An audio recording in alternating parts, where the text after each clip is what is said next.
Hello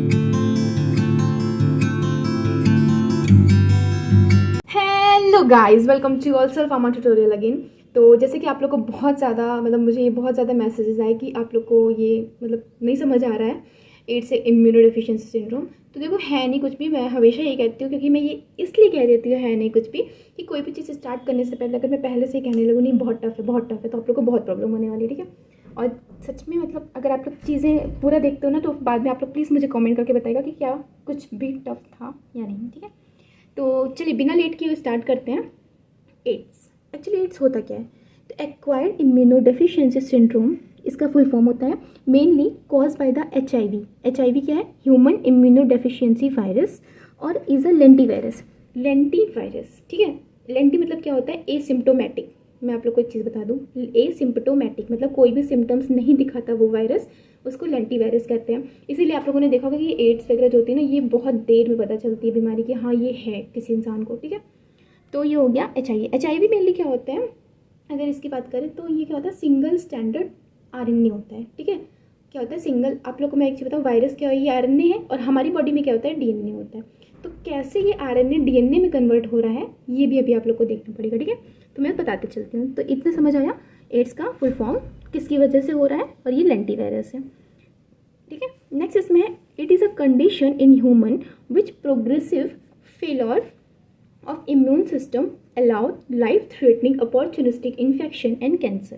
यानी ये कह रहा है कि ये वो कंडीशन होती है किसी भी ह्यूमन में जो प्रोग्रेसिव लगातार फेलियर करती है किसको? Immune system. हमारा जो इम्यून सिस्टम होता है वो पूरी तरह से ब्लॉक हो जाता है, खत्म हो जाता है एक हिसाब से, जिसकी वजह से हमारा क्या होता है कि देखो, हमें पता है इम्यून सिस्टम जो होता है हमारी इम्यूनिटी, जिसे आप लोग कहते हैं इम्यूनिटी बूस्टर खाना है और क्या क्या, तो उसकी वजह से मेनली क्या होता है हमारे बॉडी में जो इन्फेक्शन हो रहा है बाहर से, तो इम्यूनिटी क्या करती है? हमारे उस इन्फेक्शन को रोकती है, इन्फेक्शन नहीं होने देती है।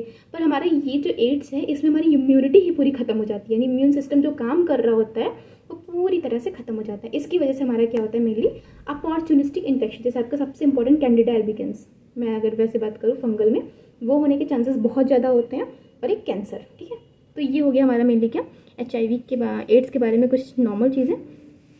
अब यहाँ पे मैं तीन स्टेजेस हैं कुछ इसकी, कि कैसे कैसे ये होता है। ठीक है, तो उसको एक बार देख लेते हैं। एक होता है हमारा 3 स्टेज होती है कि कैसे हमारा HIV इन्फेक्शन फैल रहा है। पहला एक्यूट इलनेस, एसिम्प्टोमेटिक, थर्ड हमारा सिम्प्टोमेटिक, जिसे एड्स लास्ट स्टेज बोलते हैं। ठीक है, तो देखो एक्यूट इलनेस स्टेज में क्या होता है? Occur several week after infection with virus, यानी वायरस का जो इन्फेक्शन होने के बाद कुछ वीक के बाद, यानी कुछ हफ्तों के बाद देखने को मिलता है ये। और सिम्टम्स हमारे कौन कौन से हैं? जैसे एक्यूट ऑनसेट फीवर, बहुत अचानक से क्या होगा? फीवर आएगी, हेडेक, मेलेस, स्किन रैशेस। ठीक है, ये देखने को मिलता है। नेक्स्ट अगर सिम्टोमेटिक स्टेज की बात करें, एसिम्टोमेटिक, ये हमारी एक्यूट स्टेज है, इसमें कुछ भी पता नहीं चलेगा। एसिम्टोमेटिक में भी कुछ पता नहीं चलेगा खास, लेकिन ये हमारा जो CD4 सेल, यानी जो हमारी इम्यून सेल होती है मेनली, वो हमारी बहुत जल्दी थोड़ा डिस्ट्रक्शन होने लगता है, यानी कम होने लगती हैं। तो आफ्टर एक्यूट इलनेस स्टेज हमारी ये जो एसिम्प्टोमेटिक स्टेज होती है ये आती है। इसमें प्रोलॉन्ग पीरियड में go to next stage where symptom not occur, इसमें क्या होता है धीरे धीरे बढ़ता है जिसमें सिम्टम्स नहीं दिखता। And slow but persist destruction of immune cell, particularly CD4 lymphocyte. यानी हमें पता है देखो, लिम्फोसाइट जो होती है ना, ये हमारी 90% इम्यून सेल जो होती है वो लिम्फोसाइट में ही होती है, लिम्फोसाइट सेल ही होती है। तो जो CD4+ सेल होती है हमारी, वो क्या होती है? धीरे धीरे कम होने लगती है। ठीक है, आपको याद रखना है CD4 और CD8 2 सेल होती हैं, अभी इतना याद रखिए, CD4 कम होने लगती है। ठीक है, अब देखो सिम्प्टोमेटिक में क्या होता है, इतना तो समझ आ गया। अब सिम्प्टोमेटिक में क्या होता है? When circulatory level of CD4 lymphocyte fall. ठीक है, जब हमारा क्या होता है? सर्कुलेटरी लेवल, यानी जो हमारा CD4 था, जैसे जैसे वो कम होने लगता है, तो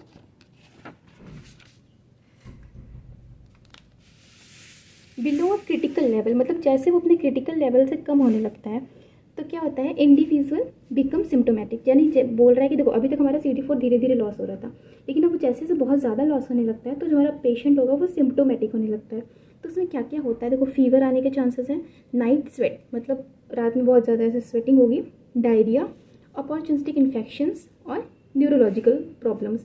जैसे न्यूरोलॉजिकल उसके माइंड में ऐसा खुद में ऐसा लगेगा ना कि इसको बीमारी हो गई है, तो उसकी वजह से उसको मेंटल इलनेस होना स्टार्ट हो गई। तो ये क्या होती है? मेरी last stage of the HIV infection, जो हमारी न्यूरोलॉजिकल मैनिफेस्टेशन है, अगर सिम्टम्स हैं, वो हमारी लास्ट स्टेज होती है।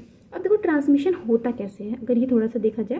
पहला होता है सेक्सुअल ट्रांसमिशन। आप लोग को पता है कि सेक्सुअल इंटरकोर्स करने की वजह से मेनली हमारा एड्स जो होता है वो फैलता है। तो ये बहुत ज़्यादा प्रोटेक्शन वाला ध्यान में रखना होता है चीज़ें। Transmission via blood and blood product, ठीक है, मान लो क्योंकि ब्लड हमारा क्या होता है पूरे बॉडी में घूम रहा है। मान लो कोई निडल, किसी एड्स पेशेंट की निडल आप किसी नॉर्मल पेशेंट में लगा दिए, ऑब्वियसली हो जाएगा, ठीक है। मदर टू फीटर्स, मतलब मदर अगर वो फीटर्स को मिल्क मतलब फीडिंग करा रही है तो हो सकता है। Improper disposal of biological waste, ठीक है, अगर आप मतलब कोई बायोलॉजिकल वेस्ट मतलब ठीक है समझ रहे हो, जैसे आप कोई भी यूज़ कर रहे हो चीज़ें और उसको वेस्ट ख़राब कर रहे हो, ऐसे इधर उधर फैला रहे हो तो। Transmission via body fluid like saliva, tears, sweat, urine, breast milk etc, ठीक है। तो इतना समझ आ गया ना। अब सबसे इम्पॉर्टेंट मैं बात कर लेती हूँ इसके पैथोफिजियोलॉजी की। देखो पैथोफिजियोलॉजी मैं कैसे बताऊँ आप लोग को, पता नहीं आप लोग को क्या समझ आ रहा है नहीं।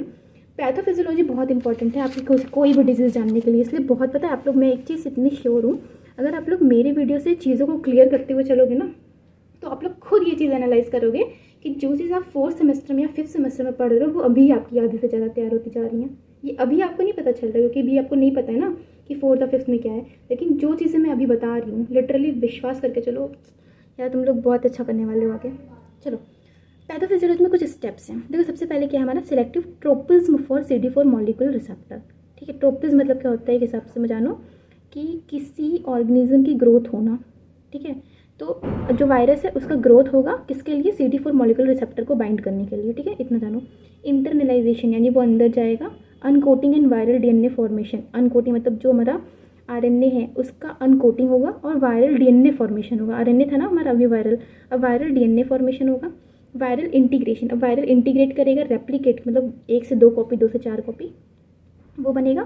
फिर latent period and immune attack, मतलब लेटेंट मतलब एक बार अभी थोड़ा कम, लेटेंट मतलब एक डोर्मेंसी के स्टेट में रहेगा। इसके बाद CD4 और T सेल डिस्ट्रक्शन हो जाएगा, डिस्ट्रक्शन मतलब खत्म हो जाएंगी, खत्म होने लगेंगी। और लास्ट में हमारा impact of HIV infection, last में हमारा क्या हो रहा है, HIV इन्फेक्शन हो रहा है। तो चलिए एक बार मैं आप लोग को ये थोड़ा डायग्राम से एक बार क्लियर कर देती हूँ, फिर हम हमारा इसमें आगे बढ़ेंगे, ठीक है। ओके तो देखो यहाँ पे क्या लिखा है, सबसे पहले लिखा क्या है, स्ट्रक्चर है। देखो सबसे पहले ये हमारी क्या है, सेल है, मतलब सेल के इनसाइड सेल है, ये आउटसाइड सेल है, ठीक है। ये कौन सी मेनली सेल है मैं ये बता दूँ आप लोगों को, इम्यून सेल है के हिसाब से, या फिर मान लो बॉडी की कोई भी सेल है, ठीक है, कोई सेल है ये मानो एक बार, ठीक है। हर सेल में हमारी क्या होती है, मेनली CD4 प्रेजेंट होता है। तो ये क्या होता है, देखो ये हमारा मेनली क्या है, मान लो मैक्रोफेज है या फिर डेंड्राइटिक सेल है या फिर T सेल है, ठीक है। T सेल क्योंकि मैं ये क्यों बता रही हूँ कि ये जो होती है इम्यून सेल होती हैं, ठीक है। अब देखो यहाँ पे हमारा ये क्या है, CD4 मॉलिक्यूल है। CD4 मॉलिक्यूल जो होता है मेनली, एक चीज़ बताओ कि इनका मेन फंक्शन क्या होता है, कम्युनिकेशन, यानी जो इम्यूनिटी सेल होती हैं ये क्या करती हैं, एक दूसरे के बीच कम्युनिकेट करने का काम करती है। यानी एक इम्यूनिटी सेल जो होती है वो दूसरी इम्यूनिटी सेल से CD4 मॉलिक्यूल के थ्रू कम्युनिकेट मतलब बातचीत करने के हिसाब से इतना जानो, ठीक है। तो ये होती हैं। ये हमारा आगे क्या, HIV वायरस। HIV वायरस जो होता है ये जो आपको जो ये दिख रहा है पर्पल कलर का, ये GP120 प्रोटीन होती है, इसके थ्रू ये CD4 सेल से बाइंड करता है या फिर और किसी से भी बाइंड करेगा, ठीक है। अब देखो यहाँ पे CD4 सेल से बाइंड किया, बाइंड करते ही यहाँ पे हमारे क्या होता है, CD4 जो हमारी T सेल या फिर डेंड्राइटिक या मैक्रोफेज सेल होती हैं उसके पास हमारे क्या होते हैं, को रिसेप्टर होते हैं, ठीक है। देखो अब को रिसेप्टर जो होता है CXCR4 और CCR5 होता है। जो T सेल होती है उसमें CXCR4 को रिसेप्टर होता है, रिसेप्टर के साथ जो मॉलिक्यूल जुड़े हैं उनको को रिसेप्टर कहते हैं। तो ये बाइंड करता है हमारे को रिसेप्टर से। और जो CCR5 हमारा रिसेप्टर होता है, को रिसेप्टर, ये हमारे T सेल में, मैक्रोफेज में, डेंड्राइटिक सेल में होता है। कौन कौन सा याद करो, CXCR4 और CCR5, ये 2 टाइप के हमारे को रिसेप्टर होते हैं। अब क्या हो रहा है, देखो ये हमारा है, जैसे इससे बाइंड करेगा, ठीक है। अब बाइंड करते ही हमारे क्या हो जाएगा, अंदर की ओर चला जाएगा, इसको इंटरनलाइजेशन कहेंगे, अंदर चला जाएगा ना, क्योंकि रिसेप्टर हुआ, अब ये सेल इधर हो जाएंगे, अंदर ले लेंगे इसको, तो इस सेल के अब अंदर चला गया, वायरस हमारे सेल के अंदर चला गया। अब एक चीज़ और मैं बताऊँ, मान लो इन रिसेप्टर में कोई भी हमारा क्या हो गया है, होमोजीनस म्यूटेशन हो गया है। होमोजीनस म्यूटेशन मतलब जीन में कोई भी चेंजेस, उसके सीक्वेंस में चेंज होना। अब जैसे इसमें सीक्वेंस में मान लो चेंज हो गया तो अब ये इससे बाइंड नहीं कर पाएगा, और बाइंड ना करने की वजह से ये हमारा वायरस अंदर नहीं जा पाएगा। तो जिन लोगों की इम्यूनिटी बहुत अच्छी होती है ना, उनमें हमारा मेनली ये मान लो हेट्रोजीनियस म्यूटेशन ही होता है, या उसे हम लोग रेजिस्टेंट बोल लो या इम्यूनिटी बोल लो, क्योंकि हमारा ये हमारा प्रोटीन तो है पर वो रिसेप्टर से बाइंड नहीं कर पाएगा, तो इसीलिए इसको कहते हैं होमोजाइगस म्यूटेशन। लेकिन अगर जिसमें इम्यूनिटी कम है, यानी होमोजाइगस म्यूटेशन भी नहीं होगा, उनमें हमारा क्या करेगा, ये बहुत अच्छे से बाइंड करेगा और अंदर की ओर चला जाएगा। समझ रहे हो, मतलब क्या हो रहा है, ये बहुत अच्छे से बाइंड करेगा और अंदर की ओर चला जाएगा। तो एक बार मैं इसको पैथोफिजियोलॉजी के फ्लो चार्ट में देख लेते हैं हम लोग, ठीक।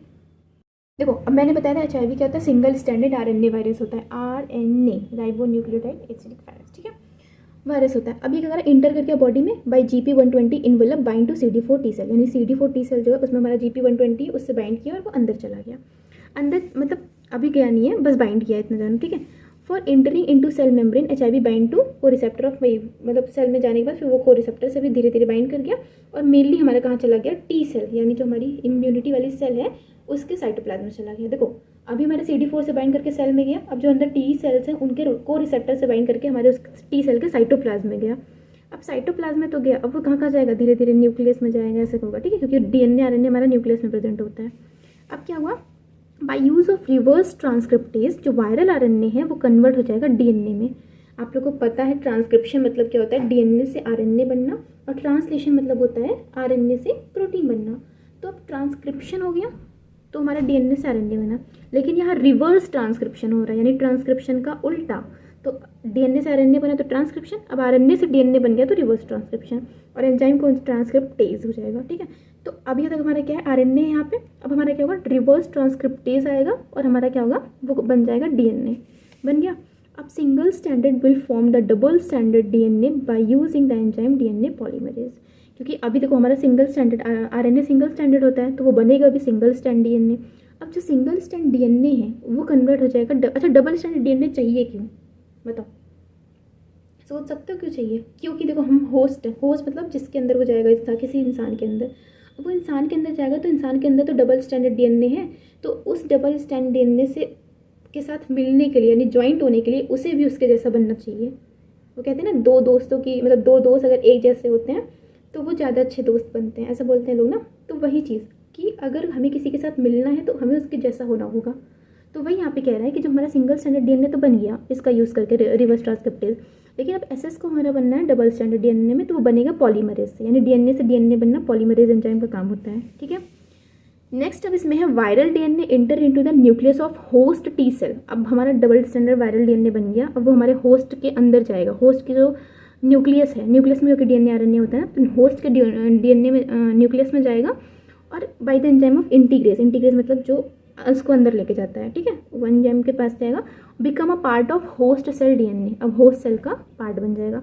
मान लो ये हमारा एक DNA था, अब उसके साथ एक और अटैच हो जाएगा तो बन जाएगा हमारा किसका पार्ट, ठीक है। नेक्स्ट हमारा multiplication of the viral host DNA। अब जो वायरल होस्ट DNA वो बहुत ज़्यादा मल्टीप्लाई करेगा और फिर गो टू द लिम्फोइड, जहाँ पे हमारी 90% इम्यूनिटी सेल जो होती है वो हमारे लिम्फोइड टिश्यू में प्रेजेंट होती है, और वो क्या कॉज करेगा, एड्स, ठीक है। तो आप लोग कितने समझ आए, देखो सिंपल मैं एक बार फिर से रिकॉल करा देती हूँ। HIV है, सिंगल स्टैंडर्ड RNA है, वो हमारे GP120 जो है CD4 टी सेल, उस पर CD4 टी सेल से बाइंड करेगा, CD4 मॉलिक्यूल से बाइंड करेगा, और वायरस का GP120 प्रोटीन जो होती है वो बाइंड करेगी, उससे बाइंड करने के बाद वो क्या करेगी, टी सेल में आ जाएगी। टी सेल में को रिसेप्टर प्रेजेंट होता है, दो टाइप के, को रिसेप्टर से बाइंड करने के बाद वो हमारे कहाँ चली गई, टी सेल में आ गई, टी सेल के साइटोप्लाज्म में आ गई। अब हमारा सिंगल स्टैंडर्ड RNA जो है वो कन्वर्ट होगा सिंगल स्टैंडर्ड DNA में by use of reverse transcriptase, फिर सिंगल स्टैंडर्ड DNA जो है वो कन्वर्ट होगा double standard DNA by use of DNA polymerase. अब जो डबल स्टैंडर्ड DNA है वो जाएगा न्यूक्लियस ऑफ होस्ट सेल, अभी तक टी सेल में था ना, अब होस्ट सेल के न्यूक्लियस में जाएगा, वहाँ पे हमारा DNA है, मेरा खुद का अपना खुद का DNA है, DNA में जाकर के वो होस्ट के DNA से मिल जाएगा, मतलब अटैच हो जाएगा, क्योंकि दोनों डबल है ना, अटैच हो जाएगा, तो वो बन जाएगा मेनली वायरल DNA। तो viral DNA become a part of the host cell. Next multiplication हो जाएगा ऑफ वायरल होस्ट सेल, यानी मल्टीप्लिकेशन मतलब क्या, 1 से 4, 4 से 5, 5 से 10 ऐसे बनता जाएगा, और फिर मान लो फिर वो ट्रांसमिशन हो जाएगा, मान लो मिल्क से ट्रांसमिशन हो गया, सेक्सुअल इंटरकोर्स से हो गया, सलाइवा से हो गया, बायोलॉजिकल प्रोडक्ट से हो गया, तो वो ट्रांसमिशन हो जाएगा किसी और में, तो फिर वही कंडीशन पूरी फिर से चलती रहेगी। तो आया आप लोग को पैथोफिजियोलॉजी समझ में। तो एक बार जल्दी से इसका हम ट्रीटमेंट देख लेते हैं कि आपको कौन कौन से ट्रीटमेंट ज़रूरी है। ट्रीटमेंट में मेनली क्या है, हमारा रिवर्स ट्रांसक्रिप्टेज इनहिबिटर है, जिसे हम लोग क्या बोलते हैं, न्यूक्लियोसाइड बोलते हैं। मतलब देखो न्यूक्लियोसाइड मतलब क्या होता है, आपका उसमें जो प्यूरिन पायरिमिडीन ग्रुप है वो अटैच रहता है, तो वो न्यूक्लियोसाइड है। तो जैसे reverse transcriptase inhibitor nucleoside reverse transcriptase inhibitor, उसमें जीडोप्यूरिन और डिडनोसिन आती है। नॉन न्यूक्लियोसाइड मतलब उसमें आपका एडनिन और प्यूरिन और पायरिमिडीन ग्रुप नहीं होता है, तो वो रिवर्स ट्रांसक्रिप्टेज। अच्छा रिवर्स ट्रांसक्रिप्टेज समझ आ रहा है क्यों बोल रहे हैं, क्योंकि हमारा जो हमारा सिंगल स्टैंडर्ड RNA था उससे सिंगल स्टैंडर्ड DNA बन रहा है, तो अगर हम वो प्रोसेस को रोक देंगे तो हमारा वायरस जो होगा वो कभी होस्ट सेल से मैच नहीं कर पाएगा, तो वो नहीं एक्ट करेगा। तो नेविरापिन और इफाविरिन होती हैं आपकी दो ड्रग, और एक होता है प्रोटीएज इनिबिटर। देखो जो हमारी वायरस की GP120 प्रोटीन, अगर उसी को इनिबिट कर दिया जाए, वो जाके बाइंड ही ना हो पाए CD4 से, तो हमारी काम हो जाएगा, ठीक है, हमारा ट्रीटमेंट सही है ये। तो रिटोनावीर और स्क्वेनावीर, तो नैविर की जो नैविर NAVIR याद रखना, नैविर क्लास की जो ड्रग होती है वो हमारे प्रोटीएज इनिबिटर होती है। प्रोटीएज इनिबिटर यानी प्रोटीएज मतलब समझ रहे हो, जो प्रोटीन को ही इनिबिट कर दे, ठीक है। तो आई होप आप लोगों को चीज़ें समझ आए होंगे। तो कोई भी डाउट हो कमेंट सेक्शन में पूछिए हर बार की तरह। तब तक के लिए tata, bye bye, all the best, जय हिंद। हाँ, तो इस क्लास में मैंने क्लिनिकल मैनिफेस्टेशन और डायग्नोसिस जो है उसको भी ऐड कर दिया है, जो कि आपको स्क्रीन पे आई होप दिख रहा होगा। तो आप एक बार इसको भी देख लीजिएगा, ठीक है। जय हिंद, जय भारत।